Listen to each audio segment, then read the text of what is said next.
L'Esprit souffle où il veut, et toi tu entends sa voix, mais tu ne sais ni d'où il vient ni où il va. Voilà comment Jésus décrit l'Esprit Saint, celui que nous implorons en ces jours, avant la Pentecôte, pour qu'il vienne à nouveau en nos cœurs et sur l'Église. L'Esprit, force de Dieu, Esprit, amour du Père et du Fils, qui est donné et que nous voulons accueillir, mais que nous ne pouvons pas saisir. Si Jésus définit l'Esprit ainsi, comme ce qui est insaisissable pour nous, on pourrait aussi appliquer cette définition à Jésus lui-même. Ses contemporains, s'approchant de lui, souvent lui demandent d'où il vient, d'où es-tu? Il apparaît lui aussi comme insaisissable à notre intelligence humaine, à notre sensibilité. Lui aussi, il est un don à accueillir, qui ne se laisse pas saisir si facilement. Cette qualité de l'Esprit, cette qualité de Jésus se retrouve aussi dans la vie des saints, dans la personnalité des saints. Et disons-le aujourd'hui, se retrouve aussi dans la personnalité de Saint Dominique. Il semble insaisissable. D'ailleurs, pour mieux appuyer mon propos, vous avez une carte avec quelques voyages qu'il a fait, ce qui montre qu'il n'est pas enraciné en un lieu précis. Ça n'est pas Saint-Dominique de Caleruega, ni d'Osma, ni de Palencia, ni de Toulouse, ni de Trouille, ni de Franchot, ni de Montpellier, ni de Bologne, ni de Rome. Et pourtant, il est passé partout là, presque sans s'arrêter. Alors cette année, nous faisons mémoire dans ce grand jubilé des 800 ans de la première fondation d'une communauté reconnue, si on peut dire, à Toulouse. Communauté de quelques frères autour de Saint-Dominique, réunis dans la maison de l'un d'entre eux, Pierre Séant, communauté reconnue par l'évêque de Toulouse comme une communauté de prédicateurs. Mais Saint-Dominique ne va pas rester longtemps à Toulouse. Même s'il a fondé cette communauté, à peine les rudiments de la vie commune sont-ils en place que déjà il s'échappe. Et il va ailleurs. La communauté se structure à peine que déjà il la disperse. 1217, dispersion des premiers frères vers Paris, vers l'Italie, vers l'Espagne. Oui, Saint-Dominique apparaît aussi comme insaisissable. Il est là pour prêcher l'Évangile. Il est là aujourd'hui, demain il sera ailleurs. Car il vit dans le souffle de l'Esprit.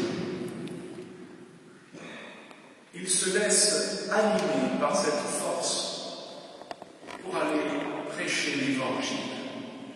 Car voilà la grande affaire de Saint-Dominique. Prêcher l'Évangile. Dans la liturgie, on dit que l'homme canonial s'augmenta de l'évangélique. Vir canonicus auget evangelicus. Le chanoine qu'il était, sans vouloir dénigrer les chanoines, il devint homme évangélique, homme de l'évangile. L'homme de l'évangile qu'est Dominique, c'est d'abord dans la méditation, la lecture, la rumination de la parole de Dieu qu'il le devient. On aime peinture de Fra Angelico, où on le voit plié sur son livre, l'Évangile, assis à côté de la croix. Dans la méditation de l'Évangile, Jésus se manifeste à Dominique. Dans la lecture de l'Évangile, Dominique recherche son Seigneur. Méditation de l'Évangile, héritage qu'il va laisser à ses frères, pour connaître Jésus. Cette méditation de l'Évangile n'en fait pas un homme évangélique complet, si je puis dire. Il connaît, il rumine. Et cette méditation de l'Évangile le transforme. En effet, la méditation de l'Évangile anime sa volonté, anime ses actes, anime sa vie. Il se comporte alors comme homme de l'Évangile, amant de la pauvreté, voulant conformer sa vie au commandement de Dieu. Aime ton prochain comme toi-même.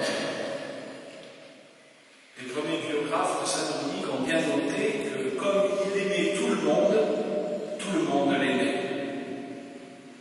Il mettait en pratique ce commandement du Seigneur. Aime ton prochain comme toi-même. Mais plus encore, cette méditation, cette mise en œuvre de l'Évangile allait se déployer dans sa vie de prédication, faire partager aux autres ce trésor qu'il a trouvé et qui a changé sa vie. Mon Dieu, ma miséricorde, que vont devenir les pécheurs? Que vont devenir les pécheurs si je n'annonce pas l'Évangile? Voilà aussi une manifestation de la dimension évangélique de la vie de Dominique. Prêcher, faire connaître à ceux qui le connaissent mal ou ceux qui ne le connaissent pas le Seigneur Jésus. Et cette prédication, pour qu'elle soit pleinement évangélique, il veut qu'elle soit aussi communautaire, qu'elle soit faite avec des frères, dans une communauté, où tous ensemble, réunis autour du Seigneur comme les apôtres, continuent cette œuvre de prédication apostolique. Voilà aussi ce que nous voulons nous rappeler à l'occasion de ces 800 ans. L'homme de l'Évangile, Dominique, nous appelle chacun de nous, frères prêcheurs, chacun de nous, membres de l'Église, à faire notre l'Évangile, en faisant notre nourriture, notre principe d'action, et avec la force de l'Esprit, de pouvoir le prêcher, l'annoncer, chacun à notre place, chacun selon notre rôle, au monde qui autour de nous connaît mal, connaît peu ou ne connaît plus le Seigneur Jésus et son Évangile. En cette veille de la Pentecôte, demandons à l'Esprit Saint de venir animer notre vie, de renouveler notre cœur, pour que nous aussi, nous soyons hommes et femmes de l'Évangile.